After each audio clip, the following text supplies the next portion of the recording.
It is Monday, the 16th of February in the year 2026. You're welcome to Light TV Main News.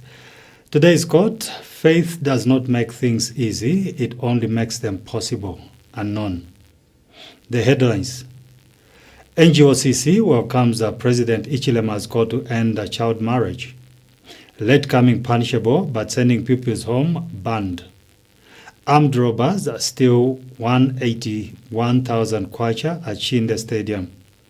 With the news in detail, my name is Martin Lutona. The Non-Governmental Gender Organization Coordinating Council, NGOCC, has welcomed President Hakainde Hichilema's renewed call for decisive action to end child marriage across Africa. In a statement released on Monday, NGOCC Board Chairperson Ms. Beauty Katebe says the President's leadership on the issue is both timely and vital. She noted that Zambia, like many neighboring countries, continue to face the challenge of child marriage, a practice that denies young girls their potential and future opportunities. Ms. Katebe highlighted that prevalence rates in Zambia have dropped from 29% in 2018 to 23.9% in 2024, but stressed that more work remains in 2024. She urged the government to demonstrate commitment by increasing resources to tackle the problem.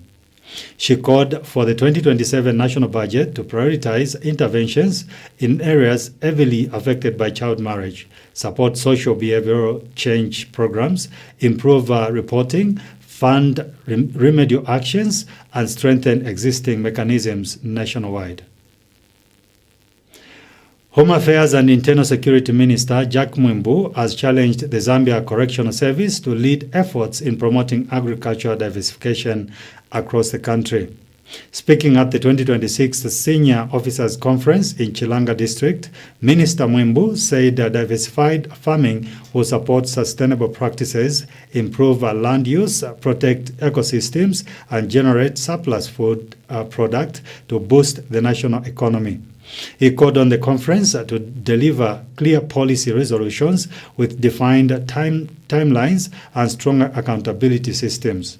Meanwhile, Zambia Correctional Service Commissioner General Frederick Chilukutu reaffirmed the institution's commitment to modernizing operations, strengthening partnerships, and advancing rehabilitation programs. He added that the newly launched service charter ensures timely post-discharge support for former inmates, easing their reintegration into society. The conference is expected to set a strategic direction for the service while reinforcing its core mission and values. More in this report. Essential to this mandate. Your deliberations during this conference must align operational practice with national development priorities. Strengthening internal command and discipline systems. Enhance interagency coordination across the justice chain and improve performance monitoring mechanisms at all levels. Correctional leadership must be data-driven, reform-oriented, and anchored on measurable results. I expect this conference to produce clear resolutions with timelines, responsible officers, and accountability frameworks. 2. Service delivery and the service charter from commitment to performance. Distinguished ladies and gentlemen, the service charter we are launching today is not a ceremonial document. It is a binding social contract between the Zambia Correctional Service and the citizens of Zambia. The charter defines standards of professionalism, timelines for service delivery, complaint handling procedures, transparency benchmarks, and ethical conduct obligations. As senior officers, you are the custodians of this charter. Its success will depend entirely on your leadership. I therefore expect 1. Full institutional dissemination of the charter to all stations and facilities. 2, integration of charter standards into performance appraisals. 3, quarterly compliance reporting mechanisms. And 4, zero tolerance for abuse of authority or human rights violations. The charter must translate into improved inmate welfare, improved staff conduct, and improved public confidence. 3, rehabilitation and reintegration, a developmental approach. Distinguished guests, correctional work does not end at confinement. It culminates in reintegration. From 2021 to date, 109 former inmate cooperatives applied for registration. 77 have successfully been registered under the Cooperative Act. 16 individual former inmates have received empowerment support. These are not symbolic gestures. They are functioning economic units contributing to livelihoods and national development.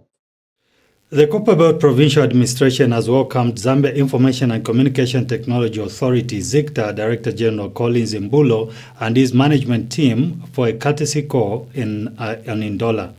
Copperbelt Minister Elisha Matambo said the visit comes as ZICTA inspects ongoing projects across the province. During the meeting, officials highlighted connectivity challenges in rural districts, including Lufanyama, Masaiti, and Impongwe, where mobile network coverage is poor and non-existent, limiting access to essential services such as social cash transfer and economic participation. Minister Matambo also raised concerns about the abuse of social media, urging ZICTA to work with law enforcement to safeguard national security and social cohesion ahead of the general election. The administration further appealed for stricter accountability of mobile service provider to address slow speeds, unreliable networks, and frequent dropouts. Officials pledged their full support to ZICTA as it tours projects in the Copperbelt. More in this report. Service providers so that we can provide the internet and network and whatever is needed for our people in these rural areas to access services which are being provided by government easily. So in short, I'm saying the towers which they were told that they will love them, I think it's important that we work hand in hand with all of us so that we can have these places also connected in terms of network and internet. I also want to mention that we have had problems sometimes with the service providers, especially the mobile phones and those who are providing mobile services, the poor quality of services which people are receiving from these service providers. I think our people are very faithful in terms of buying data. They are paying for it. So they really need to get the service which is equivalent to what they are spending. So in most cases, you'll find that there's this dropout. I also experienced these things. You are on the phone from all of a sudden the phone cuts off. Sometimes it becomes impossible for you to make a phone call to someone. And also, I think it's important that as ZICTA, you continue trying to put these people to task so that the services they will provide will be equivalent to what people are spending. The other issue, which I think and I would like to understand today when I heard that you are coming, I want to understand one issue, which I think has been a thorn in the flesh of a lot of people, including myself, including the head of state.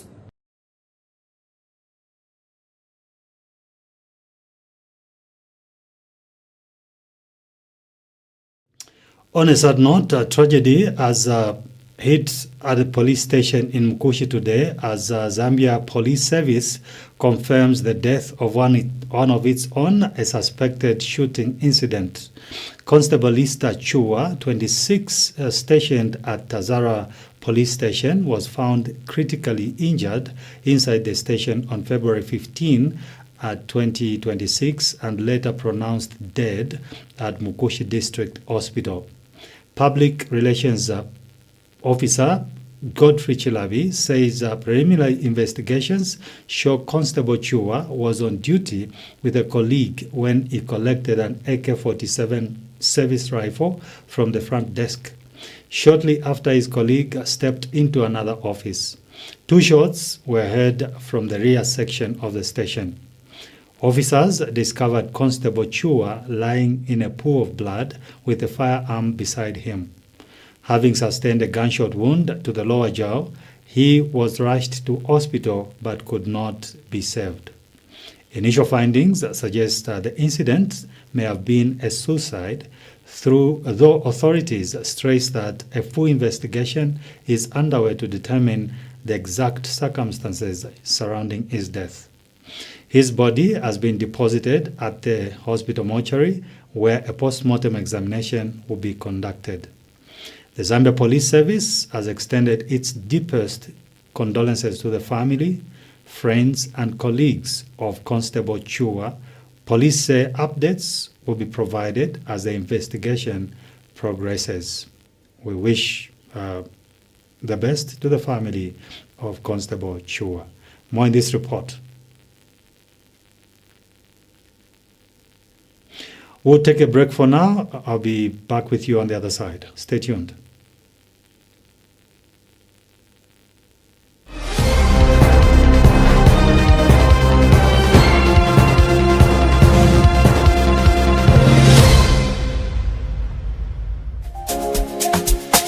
Admission is now open.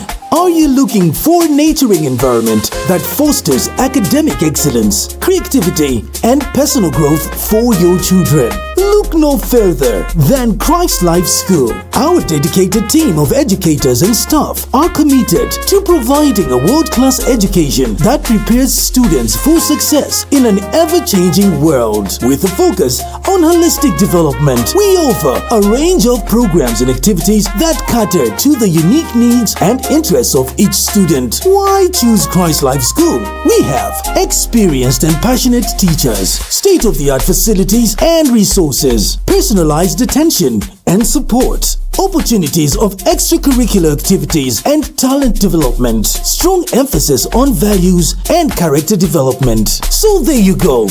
Admission is now open for 2026. Enroll today. Contact +260 976 840 108 or +260 968 594 434 or send an email on christlifeschoolzm@gmail.com. Christ Life School.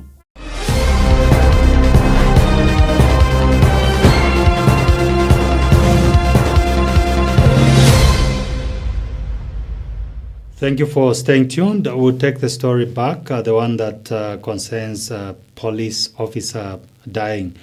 Tragedy as it's at a police station in Mukushi today as the Zambia Police Service confirms the death of one of its own in a suspected shooting incident. Constable Lista Chua, 26, stationed at the Tazara Police Station, was found critically injured inside the station on February 15, 2026, and later pronounced dead at Mukushi District Hospital. Police Public Relations Officer Godfrey Chilavi says preliminary investigations show Constable Chua was on duty with a colleague when he collected an AK-47 service rifle from the front desk. Shortly after his colleague stepped into another office, 2 shots were heard from the rear section of the station. Officers discovered Constable Chua lying in a pool of blood with a firearm beside him. Having sustained a gunshot wound to his lower jaw, he was rushed to hospital but could not be saved. Initial findings suggest that the incident may have been a suicide, though authorities stress that a full investigation is underway to determine the exact circumstances surrounding his death. His body has been deposited at the hospital mortuary, where a post-mortem examination will be conducted. The Zambia Police Service has extended its deepest condolences to the family, friends, and colleagues of Constable Chua. Police say updates will be provided as the investigation progresses. Condolences to the family from Light TV. More in this report. The Zambia Police Service regrets to confirm a fatal shooting incident involving Constable Richard Chua, who was stationed at Tazara, Mukushi Police Station. The incident occurred around 08:30 hours on February 15, 2026, within the premises of the police station in Mukushi district. Preliminary investigations indicate that Constable Chua was on duty with a fellow officer at the time of the incident. Investigations further suggest that he retrieved an AK-47 service firearm from the front desk, while the other officer briefly stepped into another office, leaving him alone.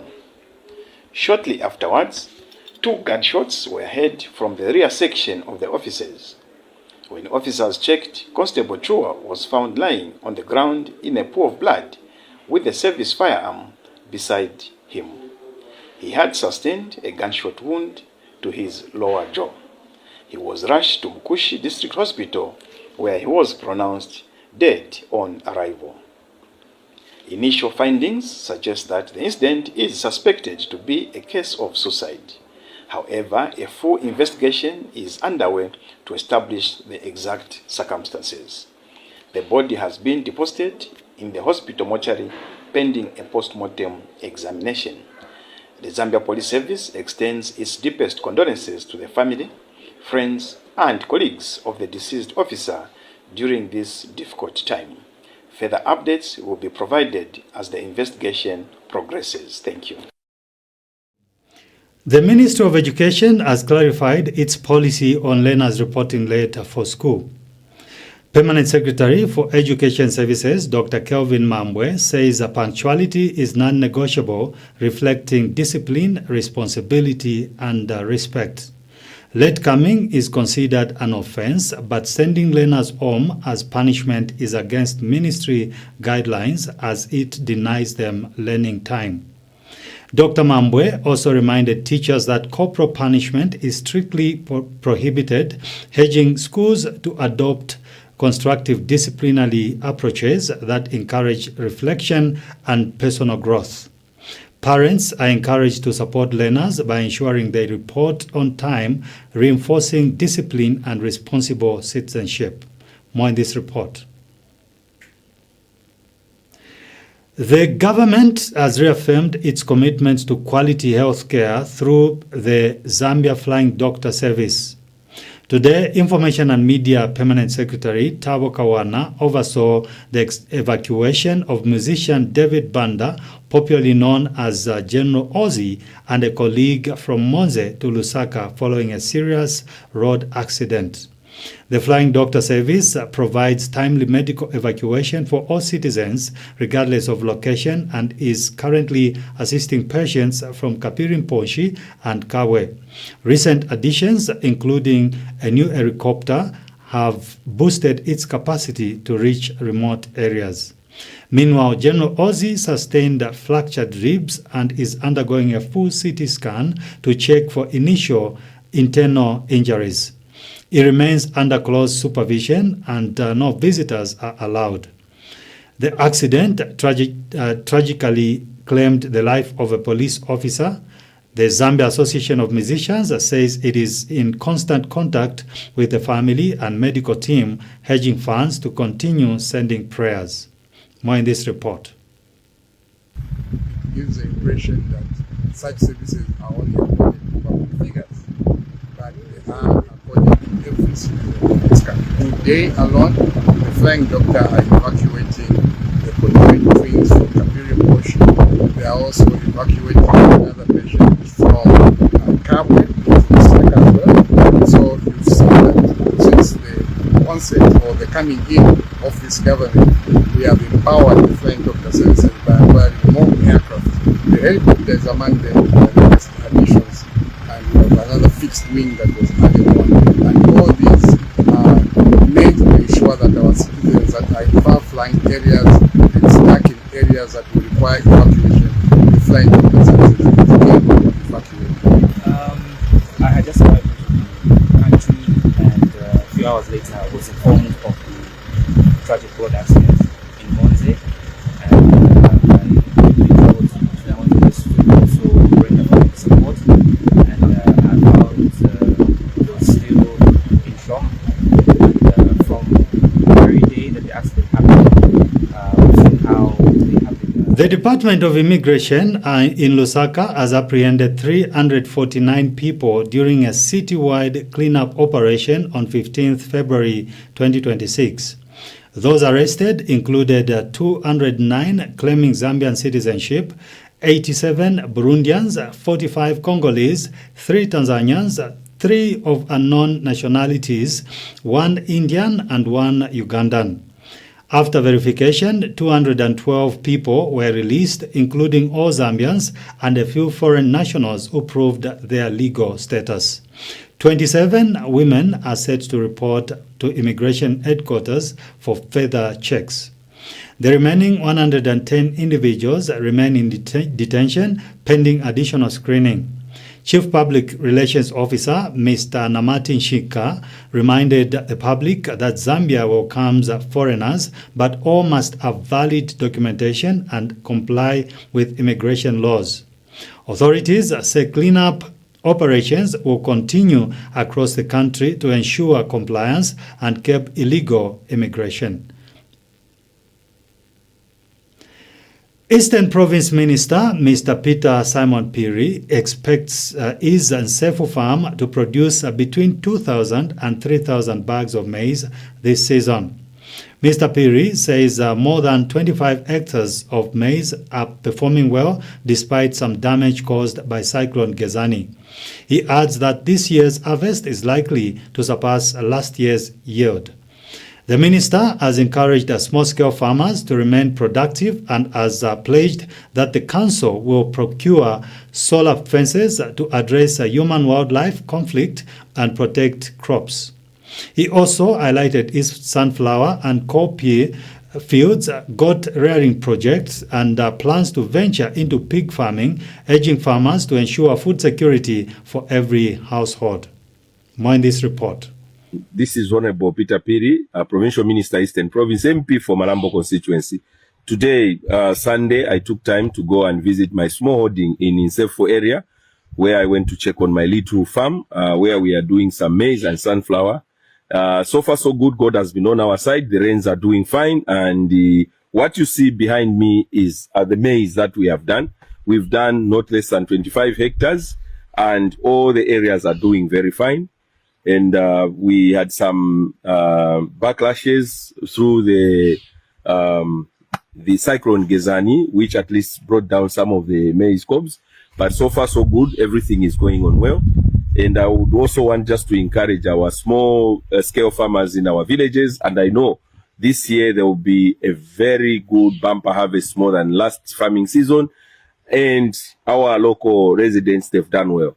But not forgetting that some farmers closer to our farm, they still have another uphill battle where they have the human-wildlife conflict.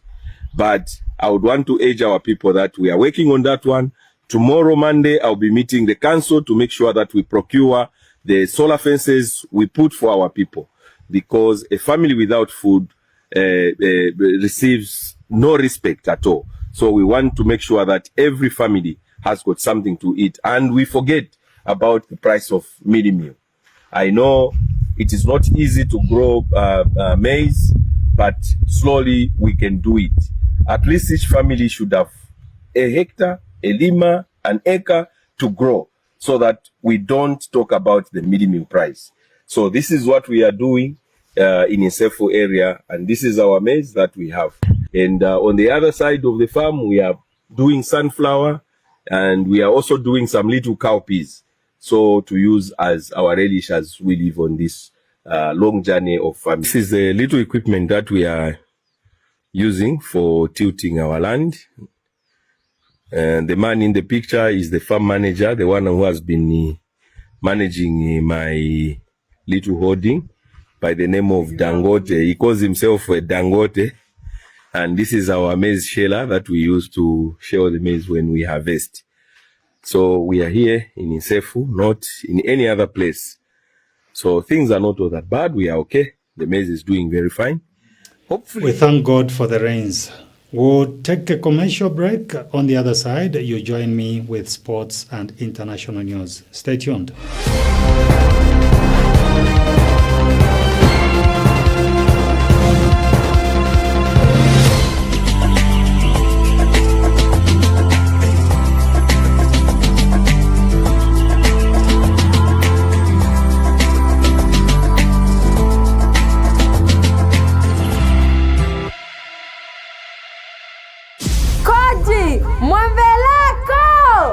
Your latest news. The report was made by Mr. Abu Gujar, a 37-year-old Indian national residing in Olympia. Top happening stories. SDG number 6 on water and sanitation. Community updates. Zambia and the nation at large is still mourning the death of the 60th Republican president. Business news. From here, there's going to be a great multiplier effect.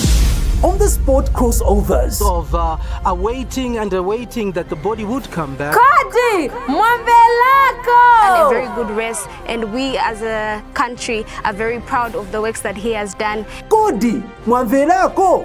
Get in touch with our news team on the numbers on your screen. Yes, Kodi Mwambelako. We are in your face. We are closer to you. Light TV is a footway away from you. Kodi Mwambelako! Zambia's trusted TV broadcaster.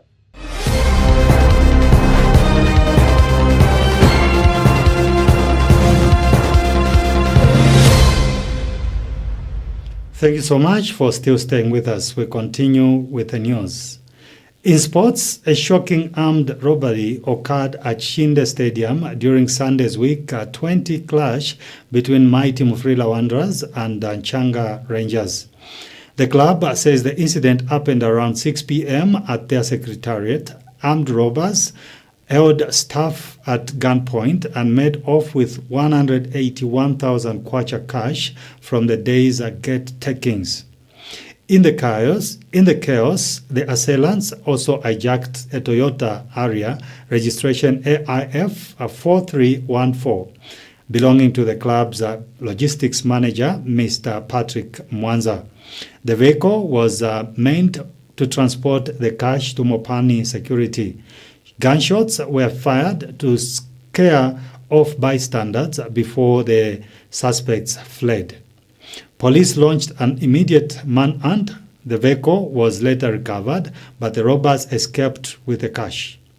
The Zambia Police Service says it is working tirelessly to track down the culprits. The club has expressed a deep regret over the incident and assures supporters, sponsors, and stakeholders that it is cooperating fully with police and taking measures to strengthen security going forward. In international news, the United States and Iran are preparing for a new round of nuclear negotiations in Geneva amid heightened tensions in the Middle East. Senior officials from both countries are expected to meet in Switzerland to discuss Iran's nuclear program, following earlier talks that ended without agreement. At the same time, the United States has deployed its largest aircraft carrier to the Middle East, joining other naval assets already stationed in the region. U.S. authorities say the move is intended to strengthen security and reinforce diplomatic efforts during the negotiations. Iranian authorities have also signaled readiness for dialogue, while maintaining that their nuclear program is for peaceful purposes. The outcome of the Geneva talks is expected to have significant implications for regional stability and global energy markets. That note brings us to the end of the main news, but before we go, a recap of the headlines. NGOCC welcomes President Ichilema's call to end child marriage. Late coming punishable, but sending pupils home banned. Armed robbers are still 181,000 kwacha at Shinde Stadium. Thank you so much for watching. God bless you and stay tuned to Light Television. Bye-bye for now.